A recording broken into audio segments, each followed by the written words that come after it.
Donald Trump has been saying that he will run for president as a Republican, which is surprising since I just assumed he was running as a joke. This is a tough business to run for president. I know, you're a tough guy, Jeb. And we need to have a leader that is real principled. tough. You're never going to be president of the United States by insulting your way to the presidency. Let's see, I'm at 42 and you're at 3, so Doesn't matter. far I'm doing better. Doesn't matter.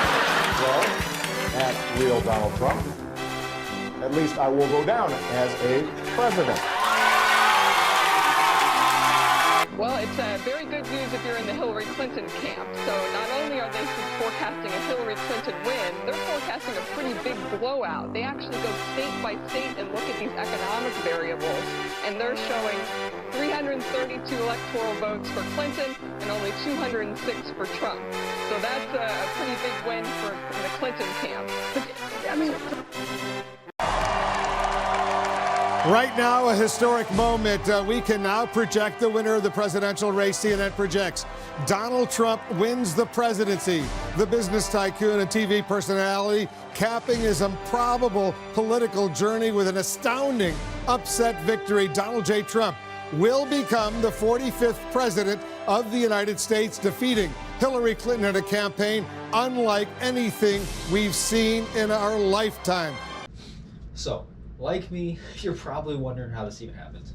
I mean, Hillary Clinton was the clear favorite. One poll even gave her a 98% chance of winning the presidential election. So how did Donald Trump pull off one of the biggest political upsets of all time in American history? Well, the answer is... We will make America strong again. We will make America proud again. We will make America safe again. And we will make America great again. God bless you and good night. I love you. National nostalgia is defined as a group-based emotion focused on their longing for a nation's past that was remembered upon fondly. Make America Great Again mostly appealed to white and working class voters. This is evident by the fact that white people were the only demographic that Trump won over Hillary Clinton. And all of Trump's policies, or the majority of them that he proposed, were aimed at helping and bettering the working class, even if they actually ended up hurting them, like Donald Trump's tax policy, which really only benefited his rich and wealthy billionaire friends. So, Donald Trump's use of creating a longing for a perceived better past mostly appealed to voters who were just fed up or felt behind by the rapidly changing social and political climate of America in 2016. And the majority of those people who felt left behind were white and working class voters.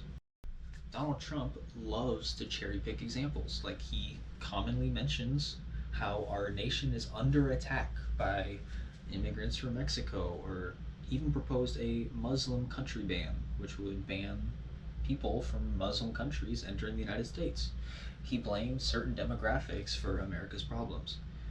A few other cherry-picked examples is our national defense. We are not the global superpower we once are. Yes, we are currently #1 in the world, and in 2016 we were still #1 in the world, but China was a rapidly growing country, and their military was starting to catch up to us, and Donald Trump used that to kind of fearmonger, or also use national nostalgia to be like, oh, we were once the global superpower. We were respected and feared. And that's how Donald Trump appealed to many people who valued our nation's military and their strength.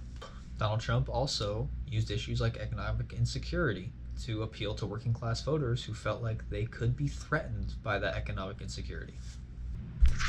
Donald Trump uses these cherry-picked examples to further push his nostalgic narrative and create a false longing for a perceived better past that doesn't even exist. He claims that America used to be great, but was it ever really? When asked when he thought America was great, he said the 1940s and 50s. Hold up.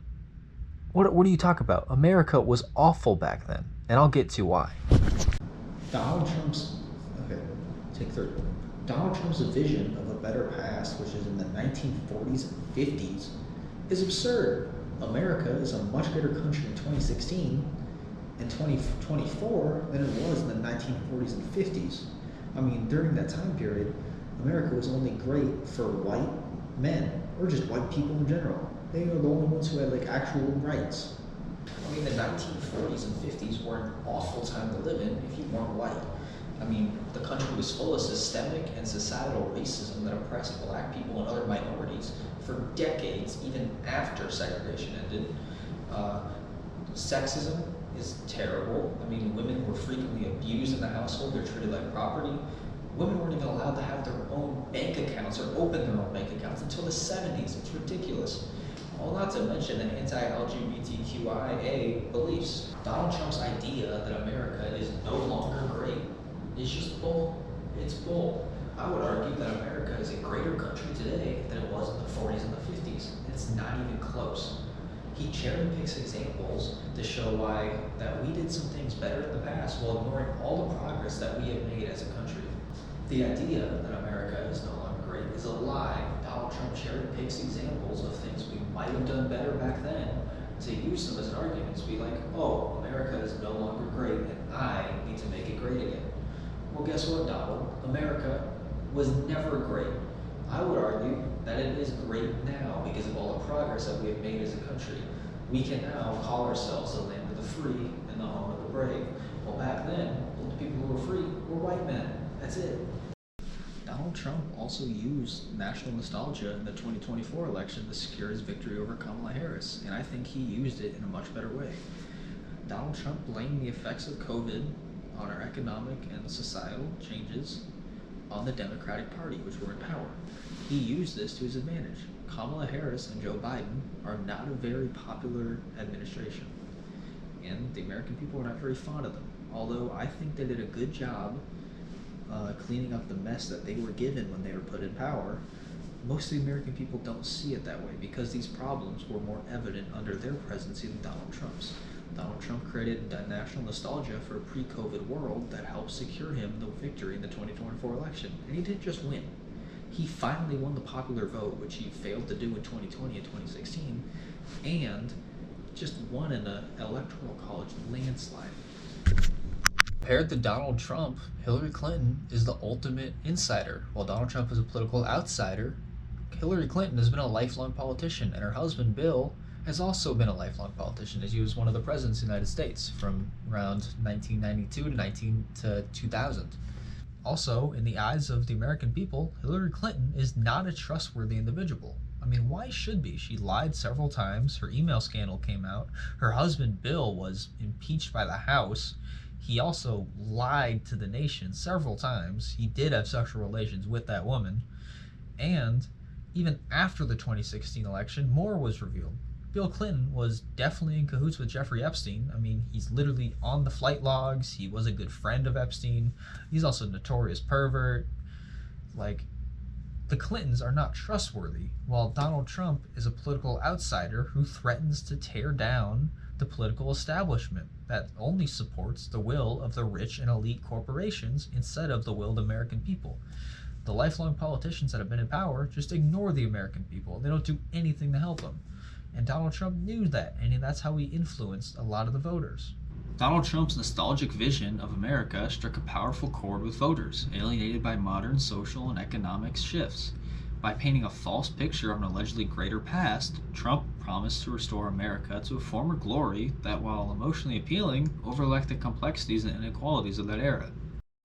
His rhetoric shows how powerful national nostalgia can be to influence voters in America, but looking back through rose-tinted glasses risks ignoring the progress and challenges that define who we are as a country today. Donald Trump tapped into widespread concerns over national security, globalization, and economic insecurity, which created a massive emotional appeal to the American people. Due to his powerful nationalistic and nostalgic rhetoric, Donald Trump was able to just sway enough voters in the right states to help him win the 2016 election and the 2024 election. And Donald Trump's success in the 2016 and 2024 election underscores the enduring influence of nostalgia in shaping political messaging, while also prompting reflection on the kind of America that this perspective envisions. While Donald Trump's rhetoric tapped into the real frustrations that American people held with our current state of our country, the nostalgic narrative he promoted was not without flaws.